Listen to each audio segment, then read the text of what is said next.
Hello, fellow Basement Jello, and in today's video, we will be talking about what were the primarchs fighting for during the Great Crusade, and why did they join the Imperium. Starting out first is Lionel Johnson. Lionel Johnson was fighting for his father and for his father's dream. Lionel Johnson had a very similar mind process to the Emperor of Mankind, like the two were always on the same page. And so because of that, they both saw, cleansing the galaxy of filth and setting up a clean place for humanity was good. Fulgrim fought for both vanity. He also fought for his father's love and approval, and also fought for the people's love and approval and his son's love and approval.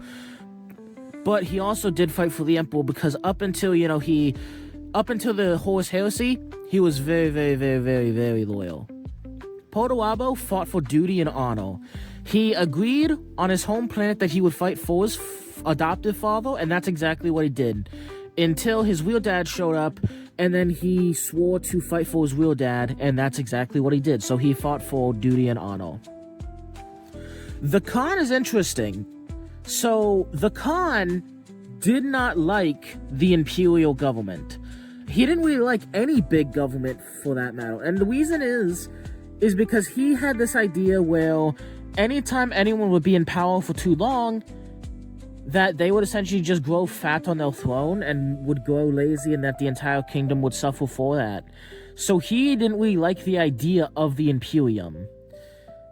On top of that, he really did not even want to join the Great Crusade. The main reason why he joined the Great Crusade is because when he first met his father, he kind of just saw right through his father's BS and called him out on it, and this was very awkward because Malcador essentially had to mediate, and essentially it came down to join us or join us or else. He eventually did, begrudgingly, and he also had this one really cool quote during the Horus Heresy where, "I will fight brothers I loved for a father I didn't." So he didn't really believe in a imperial government, but he also, another reason why he wanted to join the Imperium, well, didn't want to join, but the reason he did join the Imperium, another reason, the second he realized that his sons existed, he loved them. He loved his sons, he vibed with his sons, all that stuff, and he knew that his sons would be essentially second-class Space Marines and would not get the respect they deserve if they didn't have a Primarch on their side. Also, after he joined the Imperium, he spent a long time gathering up the Star Hunters, which were the original name of the White Scars, gathering them all up, and just kind of getting them into a whole legion, because the Star Hunters, their whole thing was, small individual units, and he gathered them up into a big legion. So yeah, he is a fairly interesting case. Next up, Leman Russ. Leman Russ joined because he lost a contest to his dad, immediately both respected and loved his dad and thought he was cool, and on top of that, he just loved killing. He loved being the Emperor's executioner, and he just fucking loved killing aliens. He also truly loved his sons. So he was fighting for his father, he was fighting for his sons, and fighting for the thrill of killing aliens. And rebellious humans, of course. Next up, Dorn. Dorn was fighting for the government. Okay, Dorn fought because he loved stability. Dorn is similar to Lionel Johnson, where he loved his father, respected his father, was on the same page with his father, and also Dorn physically, when the Horus Heresy happened, physically could not understand why anyone would betray the Emperor, because the Emperor was just that cool, and why would anyone want to make more war? So he was very brutal, very hyper loyal to the Emperor, would never betray the Emperor, and on top of that, just physically couldn't understand why Horus would betray the Emperor and didn't even believe it at first. So he fought so that way he fought to have a strong, stable government. He fought for his sons, he fought for duty, honor, his father, and he also fought for peace. I think he was one of the Primarchs who wanted peace the most, because he just wanted to go build sandcastles. Next up, Conrad Coles. And I think the main reason Conrad Coles fought is because he thought he had no choice. Conrad had future sight, except he thought that the future was set in stone. And unfortunately, his future sight would almost always just show him the worst future. So because of that, he thought that the worst future was destined to happen. And being the Primarch of the Night Lords and doing a shitty job as the Primarch of the Night Lords, letting the Primarch, letting the Space Marines and the Night Lords descend into psychopathic maniacs was just a part of it. So Conrad was just stuck in Destiny and thought there was no way to fight Destiny. Next up, Sanguinius. Sanguinius fought for humanity. Out of all the Primarchs, he was probably the most loyal, who was also the most independent, and who would question the Emperor the most, but also respected the Emperor and wasn't a fucking moron about it. So, for example, when the whole Horus Heresy happened, many of the Primarchs were fucking furious. To be fair, rightfully so, that the Emperor hid chaos from them. All he said was, sometimes fathers hide bad truths from their sons. Another thing is, when the Emperor showed up to Sanguinius' planet to collect him, Sanguinius only agreed to join if the crusade was honorable, protected humanity, and, another thing, if the Great Crusade, if the Emperor of Mankind would leave Sanguinius' home planet alone, and would only change the planet if the people wanted it to be changed. So he wouldn't go in and start fucking and taxing and just effing with the planet. He would only join if the Emperor would just chill out and leave his planet alone. Alright, next up, Ferrus Manus. Ferrus Manus saw the Emperor, immediately went to go throw hands, got his ass whooped, and then joined him. So Ferrus Manus respected the Emperor for how strong he was, but it wasn't just, oh yeah, I'm gonna solve the strongest guy. Saying, Ferrus just really respected the Emperor, really loved the Emperor, and when Fulgrim tried to get him to join the heresy, he immediately crashed out and refused, trying to kill his brother. He also was fighting to make humanity as strong as it could be. He wanted humanity to survive and be able to beat off all the other aliens, and he thought the only way to do that was to make humanity as strong as possible. Angron fought because he was essentially the Emperor of Mankind's slave, and the second he got a chance, he rebelled. Gilliman fought so that way he could protect humanity, expand Ultramar, and get in good graces with the Emperor, and because, again, he loved and respected the Emperor, he himself was a very honorable man, and he wanted to protect all of humanity. And, of course, he was also just loved empire building, and he pretty much got to do that on a galaxy scale. Mortarion joined the Emperor and fought for the Emperor out of duty and spite. He agreed to fight the he agreed to work for the Emperor if he was... So, Mortarion's on his planet chilling. He's getting ready to beat up the head overlord of the planet. Overlords being like these weird aliens. They killed all the overlords except one.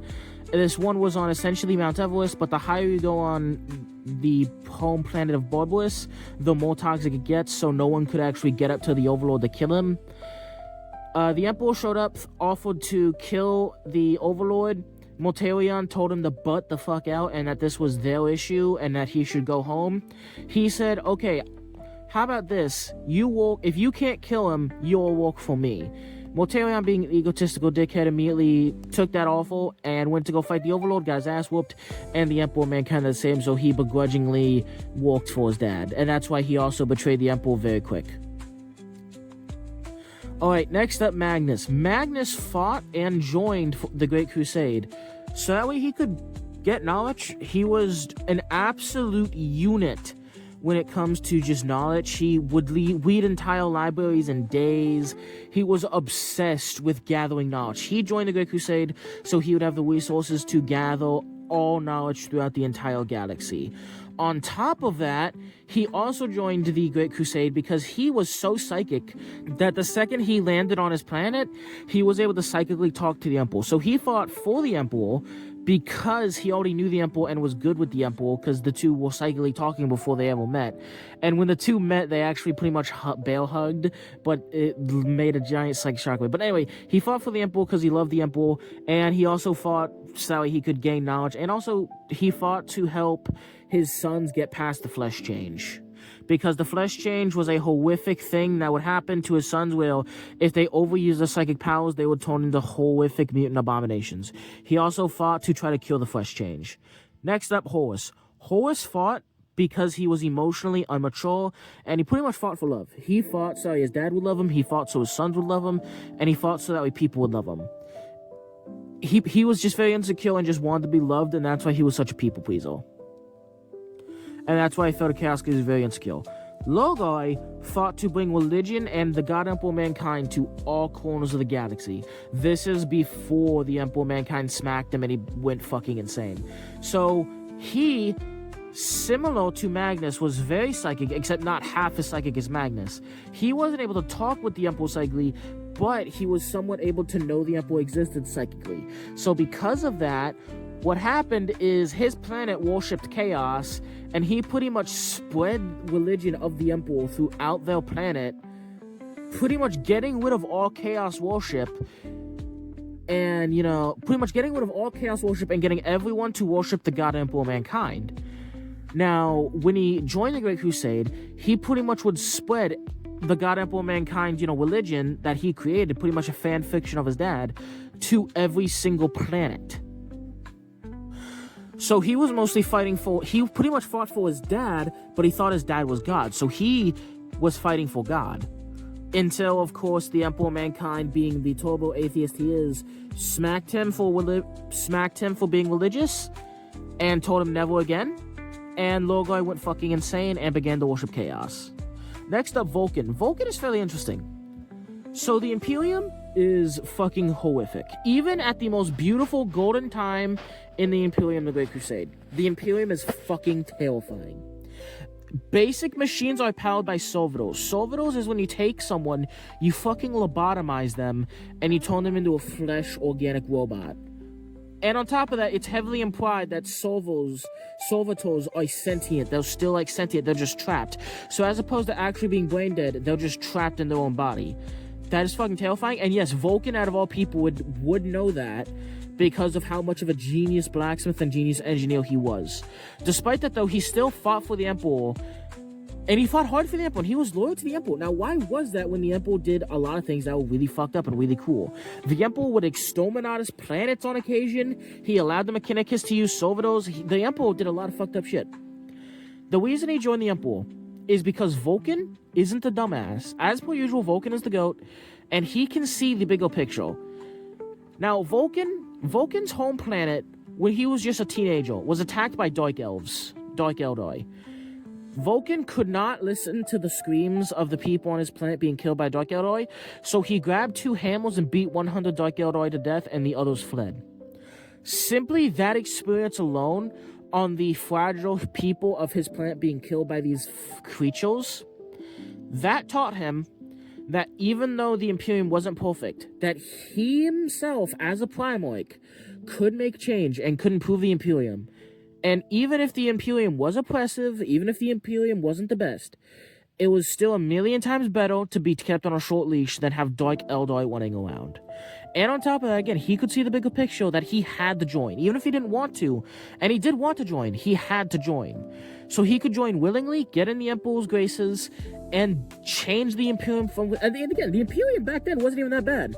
So out of 10 planets, out in 7 to 8 of them... Okay, so if a Primarch would have captured 10 planets, the average amount of planets that would be inducted into the Imperium with politics as opposed to brute force was 8 out of 10. That's really good. So out of 10 planets, only 2 planets would be forcefully drug in. Again, that's really good because the Imperium at the time offered a lot of good benefits. Taxes were low, benefits were high. All it takes for an independent human planet is a single orc war or a single random just horrific abomination to show up and wipe everything out. Vulcan knew that, and that's another reason why Vulcan was really, really gung-ho to join the Imperium. He knew it wasn't perfect, but it was good, and it was good, but he could make it even better. Next up is Corvus. Now, the Emperor Mankind knew that getting Corvus to join the Imperium would be a hard task. That's because Corvus grew up as a slave, and as a Primarch, he represents freedom and hatred of oppression and hatred of the government. One Piece moment. So, essentially, the Emperor Mankind told Corvus things that he never told any other Primarch, pretty much just to get him to join. The Emperor Mankind told Corvus the truth of chaos and the truth of the galaxy, and told him that the only way to save humanity from this dark evil was for the Imperium to spread and save humanity. Corvus, being Corvus, still didn't really like the Imperium because it was a oppressive, authoritarian regime, but he saw the benefits of it. He saw that it wasn't all that bad, and he trusted his dad. And also, he knew that even though it wasn't perfect, it was a trillion times better than chaos. And if he joined the Great Crusade, there were a trillion planets even worse than his planet of, slaves being led by slave masters, that he could free. He could take these slave or just very, very oppressed people, save them, and put them under a government that's way less authoritarian and way less bad, that gives their people way more freedoms. Because, again, joining the Imperium wasn't not a bad deal during 30K. There's a reason so many planets did it. You pretty much were independent. You just had to pay taxes and occasionally contribute, that's all it is, just pay taxes. You can pay taxes in people, pay taxes that way, this way, resources, money, food, anything. All right, so he mostly joined so that way he could help more and more people, and because he knew the truth of chaos. Next up, Alfarius. I'm pretty sure Alfarius just joined to fuck around. All right, thank you for watching today's video. Sorry I missed last week.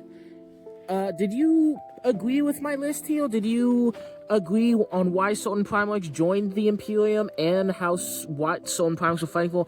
So this was both a list on why the primarchs joined the Imperium and what were they fighting for. So, for example, Corvus joined the Imperium to, combat chaos, but he fought for the Imperium to free people. Alright, thank you for listening, and see you later.